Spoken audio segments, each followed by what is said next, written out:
having an agent help the clinician with prior authorization, keeping track of when is the next prior authorization for this medicine due. How do we support the clinician to just have to click 2 buttons to submit the prior authorization instead of having to write a letter from scratch? You can build anything. That's cheap. Building the right thing, the thing people actually want, the thing you actually validated with people, is going to be the hard. So that's the skill to really focus on. As a product leader, you see problems all around you all the time. So sure, go and explore, understand the problem a little bit, understand the problem personally, and then talk to other people about it, get some validation.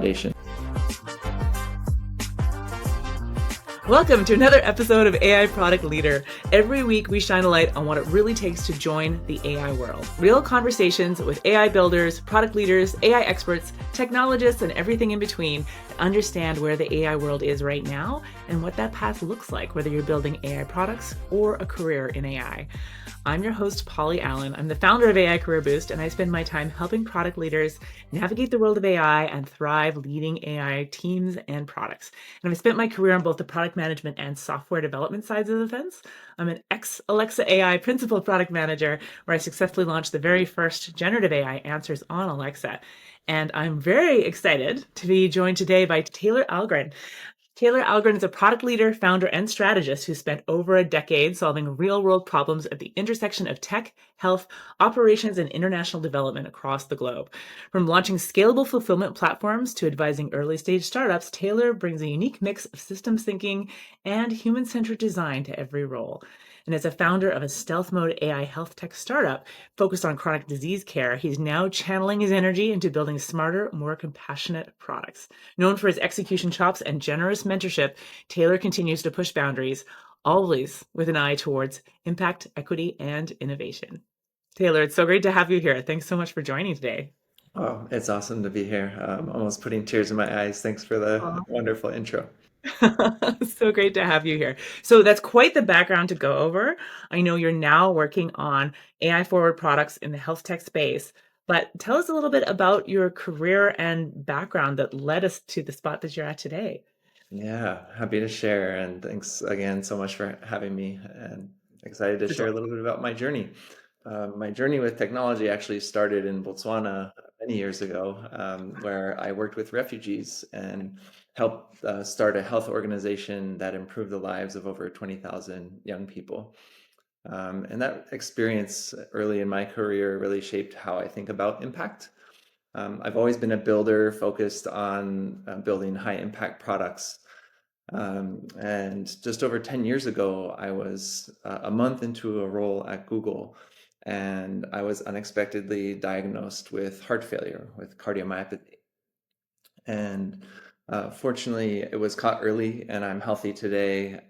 However, it really profoundly shifted the way I think about purpose and impact. So after Google, I led a service product at a services marketplace where it was my first kind of introduction to AI, and we built an AI matching algorithm that boosted Net Promoter Score (NPS) by 60 points and grew revenue 10x over 18 months. And that's when it really clicked that AI using computer machines can really improve real world human experiences. So Absolutely. And for after those who don't familiar with NPS, most product people are, but that's an enormous shift. That's crazy. yeah, it was from significant negatives to well into the positives. So Yeah. and after a decade of navigating my own condition and experiencing the challenges with being a chronic disease patient, I was like, wow, I can use AI to help me and patients like me. So I started Easy Medicine, and it's an AI assistant that helps cardiomyopathy patients save time and money on their essential medications. So that's what I'm up to now. Oh, fantastic. So you're currently, well, you're sort of in stealth mode, but you're using the podcast to come out, right? Yeah. I'm happy to come out of stealth on LinkedIn. There's no secrets really. So Fantastic. That's awesome.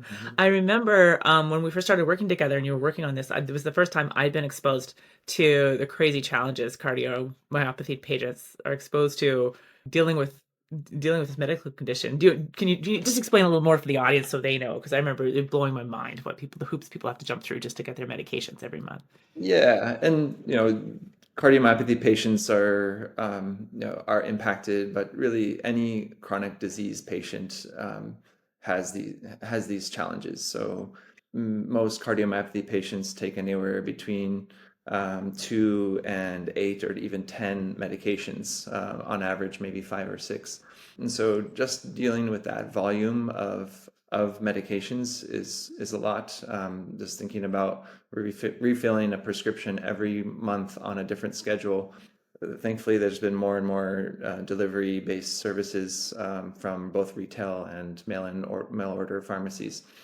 So if I, so I'm able to get all my medicine like delivered to my door in theory, but there's so many other hoops that have to happen in order to get that medicine either to my doorstep or in my mailbox. So things like dealing with pre-authorizations, dealing with like delivery, dealing with pharmacies that don't have stock for, oh, we'll get it tomorrow, and then actually it doesn't come for a week, and then I haven't taken my medicine for 3 days. Dealing with insurance and pharmacy benefit managers who have these like rules that are impossible for any human to understand. So and also changes in formulary medical medicine formulary happens as well in the middle of the year sometimes. So like dealing with all of these changes and differences is as someone who's just a lay person trying to get their medicine.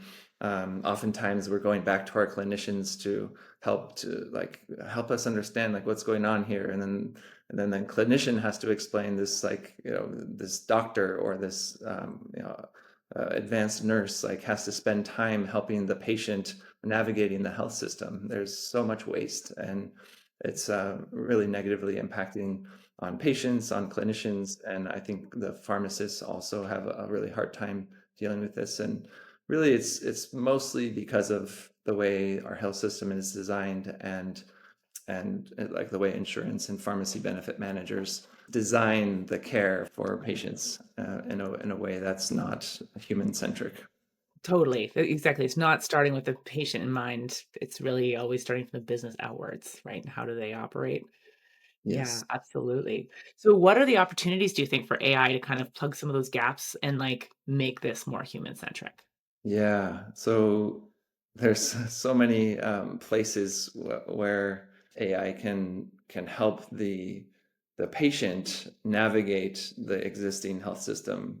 Primarily, I think if we were able to like break the whole system down and build it up again, Mhm. that would be maybe preferable, but I think it's not feasible. So how do we use AI to help patients navigate the existing system?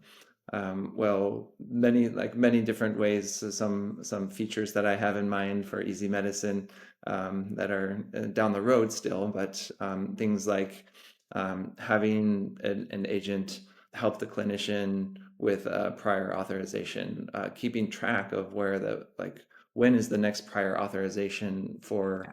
this medicine due.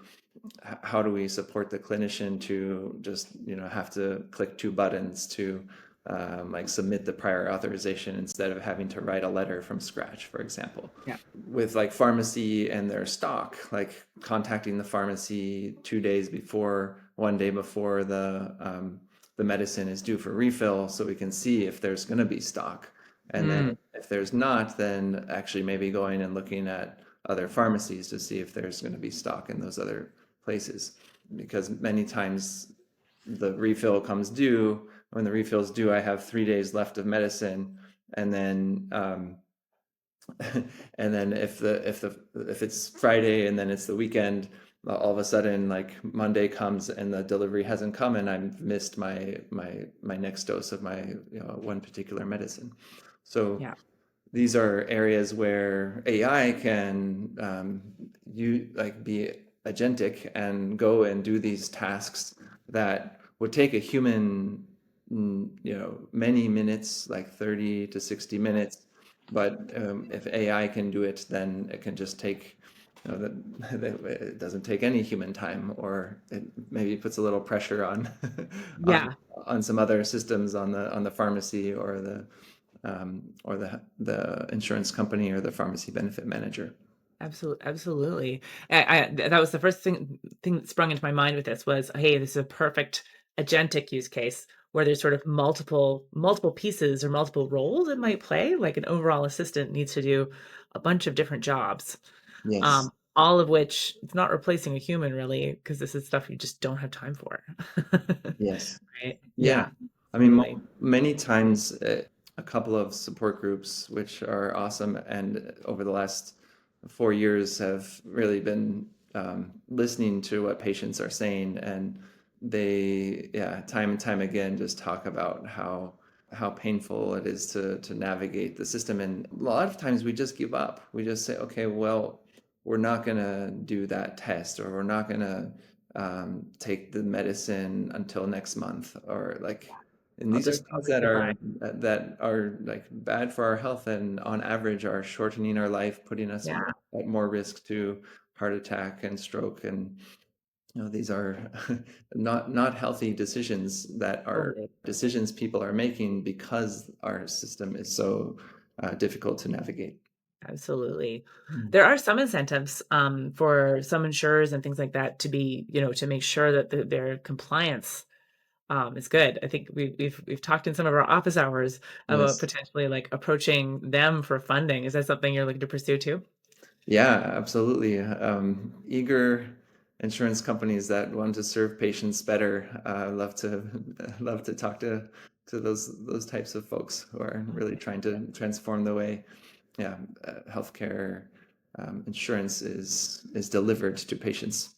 Absolutely. So you're knee deep in starting to be the beginnings of building this out. What have been some of the biggest challenges you've found in building it out with the current AI tools?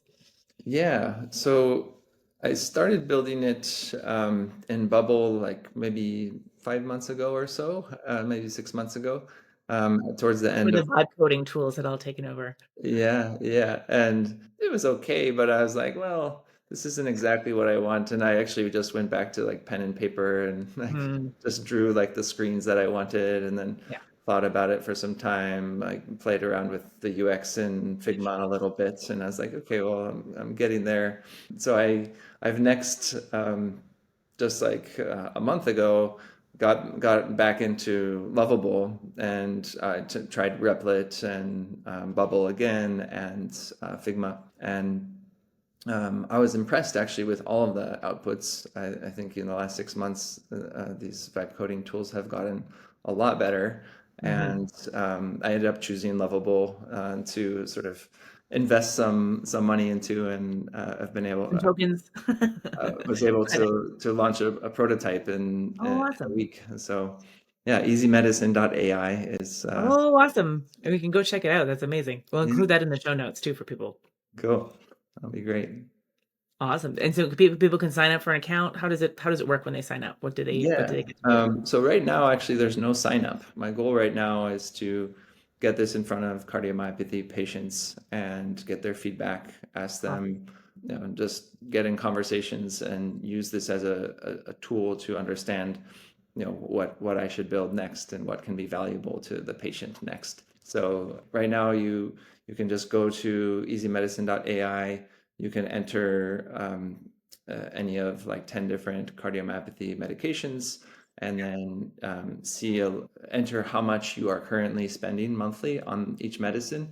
And then the assistant will go and find you potential savings. And so it will help you find the manufacturer's coupon, the prices at Good RX, Yeah. the prices at Cost Plus Drugs, Mark Cuban's company. And I've actually been doing this for my own, one of my own medicines just this month, and actually found savings using Easy Medicine. Oh my gosh. uh, it like worked with me. Yay. Yeah. Oh, that's awesome. Excellent. Yeah. You always gotta it's dog fooding your own product, right? You Yes. gotta Yeah. Lots of dog fooding. And also, I want to be aware that while I'm building for a pain point that I have, like Yeah. I can't just build for me. It's more important for me to get out into the real world and talk Yeah. to my support group, colleagues of cardiomyopathy and other people who are dealing with our disease. The discovery and pieces and really understanding the problems they want to solve, what they'll pay to solve. Yeah, Yeah, yeah. absolutely. But it sounds like, I mean, you've already got it actually like scraping websites and actually pulling information online if you're able to find real deals, right? Yeah, yeah. I'm working on the data side of the saving, like the prices and the savings. That's what I'm working on at the moment. Amazing. And it's amazing you were able to build that on your own. So you worked before, founder, had a product, but had you been a developer before? Are these like development skills you're bringing back, or is this all Yeah, new? I've been trained by engineers to get into code and make small changes in a code base, Yeah. and yeah. But no, I've never been someone that is writing like kind of new lines of code from scratch. So that's why Vibe coding tool is wonderful, and I Yeah. do enjoy like looking into the code and reading it and like understanding what snippets of code are doing. And so I've got some understanding of that, and I did take some CS classes way back in the day in my undergrad. So So a I little bit familiar, like yeah, the structure and stuff. No, the exactly. front end, the UX. Yeah, Yeah. yeah, But that's amazing that you're empowered now to actually build this whole product to get at least to a V0, yeah. and understand how to use not just the AI tooling, but you're actually building like AI features and things as Right. well as part of it. Yeah, It's yeah. amazing. So how did you get started when you were like, okay, I want to be able to use these tools and build some AI features into what I'm building? How did I get started with easy medicine? Or Yeah, or with AI in general, but maybe easy medicine might have been like your the motivating factor. So you're like, yeah, I want to do this. How do I get started with AI?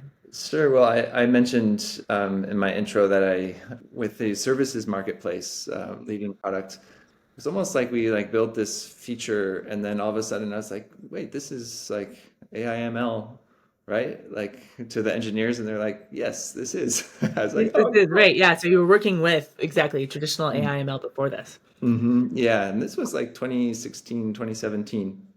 So it's not like big data or like it's not like sort of modern Yeah. what we think of AI in the last couple of years, but it was an AI model, and it really helped our business, and it helped improve the experience of our customers. And so that was sort of like my first experience where it's like, wow, this like can really our machine can actually really help improve the human experience. Yeah. And from that point, I spent a number of years in consulting and was always thinking about how can our computer systems help enhance the human experience. And a lot of times that's with machine learning and AI. Other times it's just more like kind of operational Yeah. and design fixes. But so that's kind of how I got started with AI, many years ago. But kind of how I got into easy medicine was really this year. I wanted to take a shift from doing consulting and really start my own company. And so I took your class, and at the same time was like, all right, I have this problem that I really want to take on. And yeah, I was able to kind of think about the problem in a way that like said, okay, there are some aspects of my problem that I'm solving with easy medicine that can be applied to AI, and there's other parts that maybe we don't need AI for. Yeah. And so I think your course really helped me kind of distinguish like what are some good AI use cases, and actually when do we When do not we necessarily need it. yeah. I was wondering, I know you originally were talking about using automating a lot of voice calls. Is that still a part of what you're doing, or has that has been something that you found like, I don't know if that's the most valuable thing? Yeah, it's yes, the idea would be like calling the pharmacy to ensure that there's stock Yeah. of your medicine. That would be a very useful case. And calling, it takes, I mean, it takes probably 5 to 15 minutes Yeah. to get through to the pharmacy. Sometimes longer. Sometimes you have to leave a message, and then they'll call you back. So that could be very valuable using a voice. I authenticate my Yeah. AI assistant to call CVS and make sure that they have my medicine for that's going to be filled tomorrow. That would be a very a useful tool. So Totally. and it's on the backlog right now. It's not Not, my highest priority. not Uh, part of the MVP. so Yeah. yeah, No, totally. I love experimenting with some of the different use cases, but exactly, you have to be so careful about privacy and security getting into yeah. these systems, especially when it has to do with healthcare.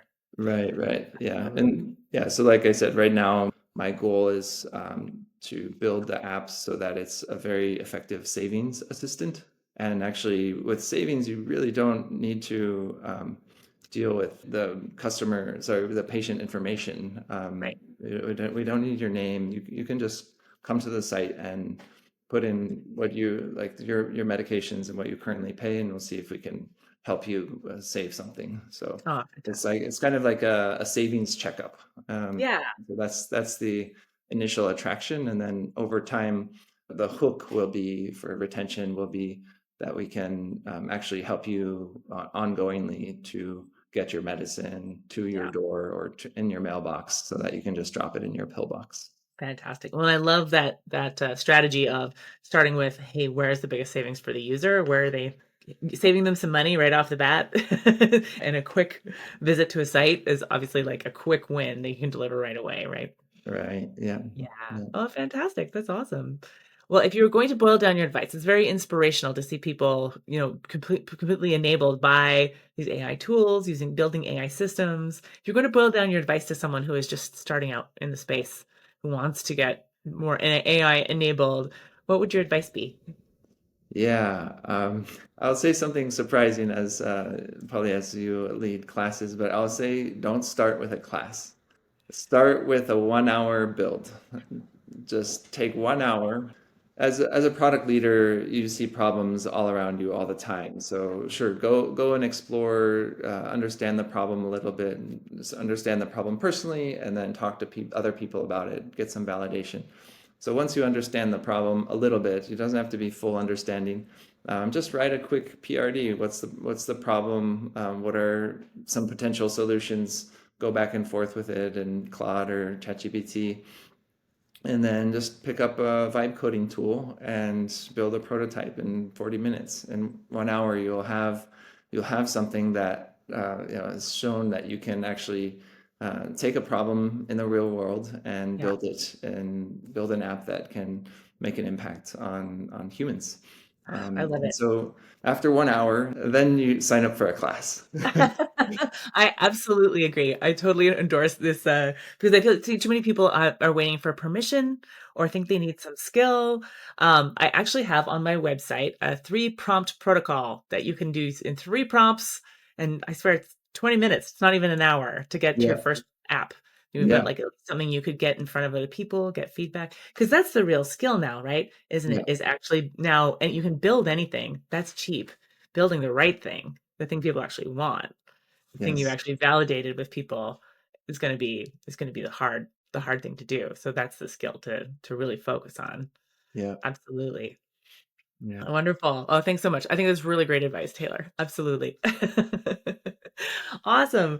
Well, we have one time for one last section, and that is plugs.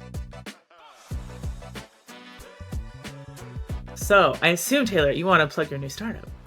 Yeah, yeah, Yeah. I'd love to. easymedicine.ai is the website, right? And Yeah, then if people want to get a hold of you, whether it's cardiomyopathy patients or people who are interested in the space, want to help, what's the best way for them to get a hold of you?